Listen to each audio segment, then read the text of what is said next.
Hello friends, welcome back to my channel. আমার Pinki Ritesh blog চ্যানেলে তোমাদেরকে আরও একবার অনেক স্বাগত আর অনেকটা ভালোবাসা জানিয়ে নতুন একটা ব্লগ শুরু করতে চলেছি। তোমরা কাছে দূরে যে যেখানে আছো, যে যেখান থেকে আমার ভিডিওটা দেখছো, আশা করছি তোমরা সবাই ভালো আছো, সুস্থ আছো আর আমিও ভালো আছি। আজকে কিন্তু আমার ভিডিও শেয়ার করব না, আজকে শেয়ার করব আমার বাপের বাড়িতে আমার মায়ের হাতের গোটা রান্না। সেটা শেয়ার করব কিভাবে মা রান্না করে, কি রান্না করেছে আর কি রান্না আমাদের করার নিয়ম গোটা রান্নায়, সেটাই শেয়ার করব। আর তার সঙ্গে আমাদের ওখানে সরস্বতী পুজো। তো চলো সঙ্গে থাকো আর দেখতে থাকো, আশা করছি তোমাদের খুব ভালো লাগবে। তো চলো। তো দেখো, প্রথমেই সব সবজি টবজি কেটে গুছিয়ে রেখে আর ভাত বসিয়েছি আর এক সাইডে পায়েস বসিয়েছি। তো গোটা রান্না হবে, তো তার জন্য আগে দুটো সাইডে দুটো হাঁড়ি বসিয়ে দিয়েছে, ভাত আর পায়েস। তারপরে তরকারি হবে, ভাজা হবে, চাটনি হবে, টক হবে, অনেক কিছু আমাদের গোটা রান্নায় করতে হয়।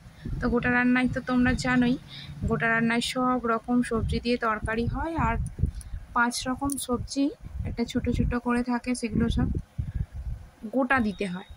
ঠিক আছে, 5 রকম সবজি গোটা দিতে হয়। ছোট ছোট সাইজের যে সবজিগুলো আছে ওরকম দেখে, একটা আলু, একটা শিম, একটা বেগুন, কড়াইশুঁটি, গাজর, বিট, সব কিছু একটা করে করে গোটা দিয়ে দিতে হয়। আর তারপরে সব নর্মালি কেটে রান্না করা হয়।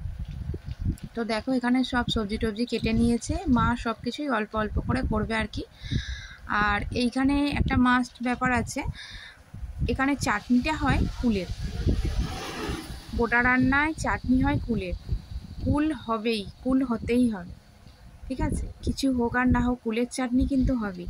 আবার টমেটোরও চাটনি হবে, 5 রকম ভাজা হবে, আর সব রকম মশলা সবজি দিয়ে তরকারি। আর হবে ডাল চচ্চড়ি, যেটা শুকনো ডাল বলে না, সিদ্ধ করে আর ফোড়ন দিয়ে একদম শুকনো হবে, আর ওতে দেয়া হবে গুঁড়ো মশলা। এত ভালো খেতে হয় কি বলবো। তো দেখো, প্রেসারে ডালটা সিদ্ধ করে নিয়েছিল, সিদ্ধ করার পরে 5 ফোড়ন, তেজপাতা আর সর্ষের তেল আর লঙ্কা সব দিয়ে একদম ফোড়ন দিয়ে, আর এটা একদম জলটা শুকনো করে নিতে হবে, তাহলে একদম শুকনো শুকনো ডাল হয়ে যাবে। আর তার উপর দিয়ে ভাজা যে মশলাটা থাকে, জিরে, ধনে, লঙ্কা, হ্যাঁ, সব কিছু গুঁড়ো করে ওর উপর দিয়ে দিতে হবে। এত ভালো খেতে হয় ডালটা। আর গোটা রান্নার সবজির তরকারিটাও কিন্তু দারুণ হয়। আমাদের গোটা রান্না কিন্তু নিরামিষ হয়, কোনো কিছু মাছ টাছ এসব কিছু হয় না। কাদের কি হয় নিয়ম আমি জানি না, তবে আমাদের নিরামিষই হয় সব কিছু। কিন্তু রান্না পুজোয় মাছ টাছ হয়, আমাদের রান্না পুজোও আছে, তোমরা তো নিশ্চয়ই দেখেছো ভিডিওতে। আর এই যে দেখো, এদিকে ডাল হয়ে গেছে, ভাত, তারপরে পায়েস হয়ে গেছে, তারপরে হচ্ছে আলু ভাজা। ঠিক আছে, আলু ভাজাটা করে নিচ্ছে, আর যে কটা ভাজা আছে পরপর করে নেবে। তারপরে হবে চাটনি, তারপরে লাস্টে হচ্ছে তরকারি। তো সঙ্গে থাকো আর দেখতে থাকো, কিন্তু যেও না, ঠিক আছে।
তো দেখো মায়ের রান্না পুরো কমপ্লিট হয়ে গেছে।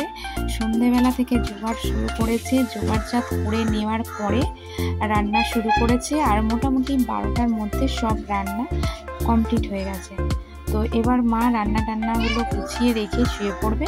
আর কালকে খাওয়া দাওয়া হবে, ভাতের মধ্যে কিন্তু জল ঢেলে খেতে হবে। আর পরের দিন কোনো কিছু গরম খাওয়া যাবে না, আমাদের এটা হচ্ছে শীতল ষষ্ঠী, পুরোটাই ঠান্ডা খেতে হবে। আর এই খাবারগুলোই খাওয়া হবে, আর এই খাবার দাবার সবাইকে দেয়া হবে। এরকম মা তো রান্না করেছে, আমরা বাড়িতে আমাদেরকে পাঠিয়েও ছিল, খাওয়া দাওয়া করেছি। তো দেখো তোমাদেরকে আরেকবার বলে দিই, দুটো হাঁড়িতে, একটা হাঁড়িতে হচ্ছে ভাত হয়েছে আর একটা হাঁড়িতে পায়েস, তারপরে ডাল চচ্চড়ি হয়েছে, আর এটা হচ্ছে গোটা রান্না। আর কড়ার মধ্যে সব রকম সবজি দিয়ে যেটা হয়েছে এটা হচ্ছে গোটা সেদ্ধ, তোমরা তো জানোই। আর হয়েছে 2 রকম চাটনি, ফুলের চাটনি আর টমেটোর চাটনি, আর সব রকম সবজি ভাজা। আর এদিকে দেখো চলে এলাম ঠাকুরের প্যান্ডেলে। তো দেখো কত সুন্দর ঠাকুরটা হয়েছে, আর প্যান্ডেল কিন্তু থিমটাও বেশ সুন্দর করে করেছে। তো চলো তোমাদেরকে সেটা ঘুরিয়ে দেখাই, আশা করছি তোমাদের খুব ভালো লাগবে। কেমন?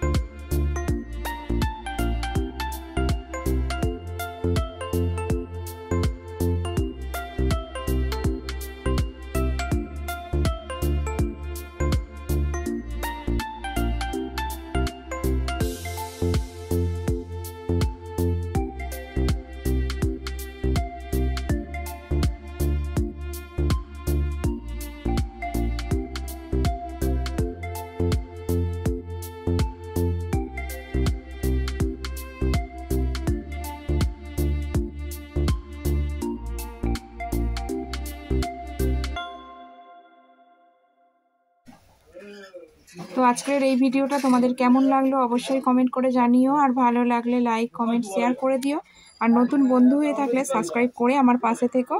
তো আজকের মতো টাটা, আবার দেখা হবে নতুন একটা ভিডিওর মাধ্যমে। ততক্ষণের জন্য তোমরা সবাই ভালো থেকো, চলো বাই।